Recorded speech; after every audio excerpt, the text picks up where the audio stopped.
Alkitab direvisi dengan olok-olokan, dengan hinaan, dengan cacian, tertawaan, cemoohan.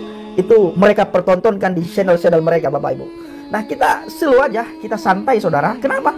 Karena memang benar Alkitab direvisi. Tuhan kita ini loh, enggak nonsen buat saya. Tapi faktanya, setiap kebenaran pasti ada risikonya. Jangan takut. Ada satu titik di mana saya mendapatkan yang langsung hati saya kok merasa kok begitu seperti itu, Ustaz. Tentang Nabi Muhammad ini. Ternyata di Alkitab, di Injil saya sebelumnya itu ada satu ayat yang memang dihilangkan.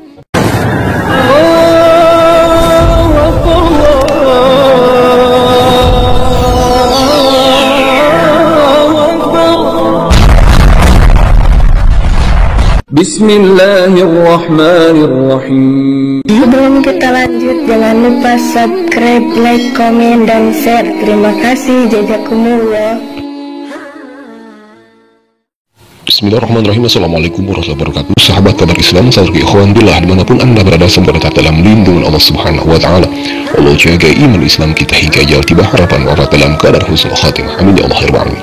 Sahabat ikhwan billah, demam ya bagi para OTM, para pendeta dan para misionaris tentang adanya revisi Alkitab. Ternyata dengan adanya revisi Alkitab dari tahun ke tahun ini menjadi sebuah momentum bagi mereka yang mempunyai akal yang cerdas, pikiran yang sehat, dan hati yang terbuka untuk mencari kebenaran. Hingga akhirnya banyak sekali orang-orang yang menjadi mualaf, menjadi seorang muslim, seorang muslimah. Nah, seperti yang kesempatan ini ada seorang misionaris ya, seorang yang mengadakan evangelis, seorang murtadin yang kelihatan ya kebakaran jenggot tentang revisi Alkitab yang mengakibatkan banyak sekali poten yang menjadi mualaf. Nah, sebelum kita lanjutkan, mari kita simak bagaimana reaksi atau ya tanggapan dari seorang evangelis atau misionaris si murtadin ini. Silakan. Alkitab direvisi. Nah, kitab-kitab kita itu adalah iman kita, itu adalah kepercayaan kita, itu adalah pegangan hidup kita. Tetapi ada orang di luar iman kekristenan yang kepo mati-matian, saudaraku. Mereka yang begitu kepo, ya, mereka yang jungkir balik. Padahal itu kitab yang kita imani. Kenapa mereka yang jadi kepo? Seolah-olah mereka tidak terima dengan apa yang kita alami hari-hari ini, khususnya mengenai Alkitab direvisi. Nah, ramai-ramai mereka buat konten dan mereka dapat keuntungan bagi konten mereka tentang Alkitab direvisi dengan olok-olokan, dengan hinaan, dengan cacian, tertawaan, cemoohan. Itu mereka pertontonkan di channel-channel mereka, Bapak Ibu. Nah, kita slow aja, kita santai saudara. Kenapa? Karena memang benar Alkitab direvisi. Nah, sebelum kita lanjutkan, kita sudah mendengar apa yang disampaikan oleh seorang murtadon ini ya. Murtadon sekaligus misionaris yang mengaku evangelis. Dia menyebutkan dan mengakui bahwa benar bahwa revisi Alkitab itu memang nyata adanya dari tahun ke tahun. Mereka itu atau yang para pembesar gereja berevisi Alkitab. Dan sahabat ikhwan fillah, dia melayangkan sebuah tuduhannya kepada kita selaku umat muslim, kepada youtuber muslim, kepada para pendakwah di media sosial YouTube khususnya. Dia mengatakan bahwa orang-orang muslim, ya kita atau ya bukan golongan dia itu, kita itu hanya mengolok-olok dan menertawakan dan mencemooh tentang adanya revisi Alkitab. Yang perlu kita garis bawahi, adanya kita membuat konten seperti ini, mengomentari dan menanggapi apa yang terjadi dengan teman kita ya, teman sebelah kita yang non muslim, orang-orang Kristen ini tentang adanya revisi Alkitab.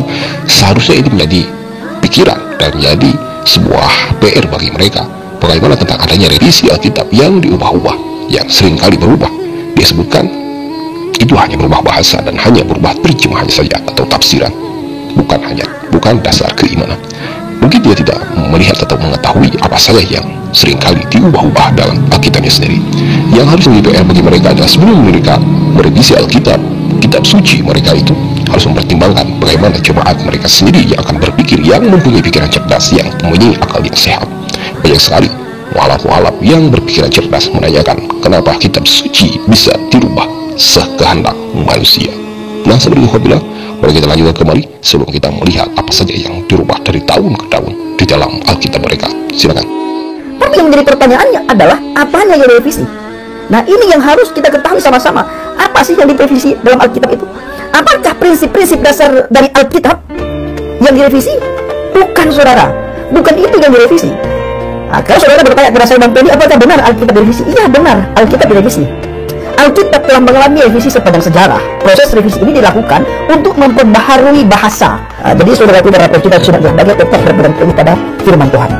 Yang direvisi itu adalah bukan prinsip dasar Alkitab, tetapi bahasanya supaya kita mudah memahami dan kita mudah membaca.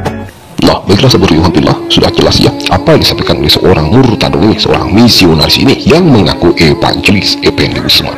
Dia menyebutkan bahwa yang direvisi yang terubah dalam Alkitab itu bukan dasar keimanan, tetapi hanya lafaz, hanya terjemahan, hanya kata-katanya saja. Ini sangat bullshit, bohong sekali. Bisa kita lihat ya, bagaimana perubahan dari tahun ke tahun tentang Alkitab. Memang hanya perubahan mana, tetapi itu, memang hanya itu berubah dengan kata atau lafaz saja, tetapi itu bisa merubah terhadap makna. Dasar keimanan mereka memang hanya ada dalam tiang salib, hanya ada dalam Tuhan Kristus Yesus, kata mereka. Tetapi dia merupakan bahwa ada hukum-hukum yang seringkali disalahpahami maknanya dari tahun ke tahun karena adanya revisi Alkitab, hingga akhirnya banyak sekali para oten yang jadi mualaf. Dan mari kita simak, inilah bukti bahwa memang terhadap oten-oten tampaknya sangat besar sekali adanya revisi Alkitab, adanya perubahan kata-kata, perubahan makna dalam Alkitab itu merubah keyakinan, keimanan mereka. Inilah buktinya, silakan simak. Kalau ditanya kenapa saya bisa tertarik dengan agama, saya berterima kasih dengan Alkitab saya. Belajar itu melalui faktanya, bukan katanya. Nih, jadi kalau kita belajar jangan mendengar katanya ini, katanya itu, Tuhan kita ini, enggak. Nonsen buat saya. Tapi faktanya. Setiap kebenaran pasti ada risikonya. Jangan takut untuk membuka semua faktanya. Di situ kebenaran itu ada. Dan kapan saya mau tertarik dengan agama Islam, saya sudah membuka semua faktanya, kebenarannya. Siapa Tuhan saya semua? Yang lalu hanyalah Nabi yang dihormati, bukan disembah. Inilah bukti bahwa tentang adanya revisi Alkitab, perubahan lafaz, perubahan kata, perubahan makna di dalam Alkitab itu sendiri membuat orang-orang yang punya akal sehat, akal yang cerdas, hati yang terbuka untuk mencari kebenaran, memeluk agama Islam. Karena apa? Karena mereka mempertanyakan sendiri kenapa adanya kitab suci bisa dirubah oleh manusia yang katanya kitab suci adalah perkataan Tuhan, adalah firman Tuhan, tetapi kenapa hanya seenaknya manusia merubahnya? Dan saya berwakillah untuk lebih jelasnya, mari kita simak kembali. Ada lagi orang yang cerdas karena adanya revisi Alkitab, karena ada sesuatu yang disembunyikan malahan dihapus di dalam Alkitab hingga akhirnya menjadi seorang mualaf. Silakan simak. Saya belajar, kita sedikit ada perdebatan, sedikit ada ini kan tentang agama kan, ada agama saya yang sebelumnya yang didebatkan, bukan yang ini kan, karena mereka tahu saya beragama Kristen sebelumnya kan. Mereka belum tahu saya belum tahu. Jadi kita berdebat soal dua agama itu, membandingkan gitu kan Ustaz. Nah akhirnya ada satu titik di mana saya mendapatkan yang langsung hati saya kok merasa kok begitu seperti itu Ustaz, tentang Nabi Muhammad ini. Ternyata di Alkitab, di Injil saya sebelumnya itu ada satu ayat yang memang dihilangkan dari situ ya kan Ustaz. Ustaz kan pasti juga tahu kan. Jadi ayat itu yang saya buka, saya baca dan saya menangis Ustaz. Saya merasakan bahwa ya ternyata ada informasi. Ada informasi. Nabi Muhammad itu. Saya pikir Nabi Muhammad itu ya cuma Nabi mereka lah gitu kan. Nggak mungkin ada di Injil saya, di kitab suci saya kan, seperti itu. Dan akhirnya saya mencari tahu terus menerus akhirnya. Ya, saudara Alhamdulillah, mungkin itu hanya sebagian dari orang-orang yang mau berpikir, orang-orang yang punya akal sehat, akal yang cerdas, hati yang terbuka untuk mencari kebenaran. Padahal di luar sana banyak sekali orten yang mempertanyakan kenapa kitab suci mereka dirubah seenaknya, dirubah semuanya oleh manusia. Kenapa firman Tuhan dirubah seenaknya? Nah, saudara Alhamdulillah, untuk menanggapi apa yang disampaikan oleh si murtadon evangelis yang ngakunya itu ya, si murtadon Effendi Usman, dia menyebutkan bahwa hanya katanya saja tidak merubah keimanan. Ini buktinya, karena adanya revisi Alkitab banyak sekali oten-oten yang masuk ke dalam agama Islam. Tak tanggung-tanggung menurut info ada satu gereja masuk ke dalam agama Islam, tetapi ya Allah wa'ala bishawab. Coba kita perhatikan, silakan simak. Inilah tahun dari ke tahun ke tahun revisi Alkitab ini hanya menjauhkan dari makna sebenarnya. Nauzubillah, semua nauzubillah.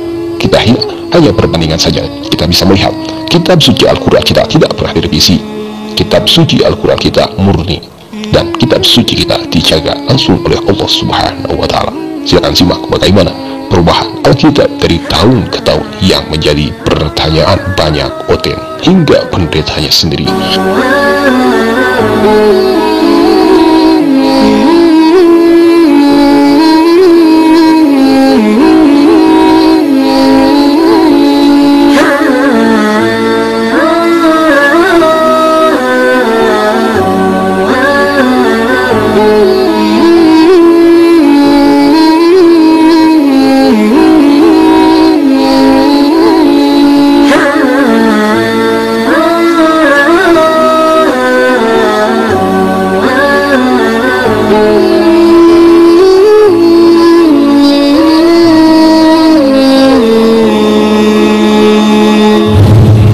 Alhamdulillah, mungkin hanya itu yang bisa kita simak dalam kesempatan kali ini. Catatan, kami membuat konten ini bukan untuk mengolok-olok, untuk menghujat orang-orang Kristen, menghujat Alkitab mereka, tetapi hanya kita hanya mau mereka berpikir dan mencari solusi. Kenapa kitab suci Alkitab mereka itu dirubah, direvisi?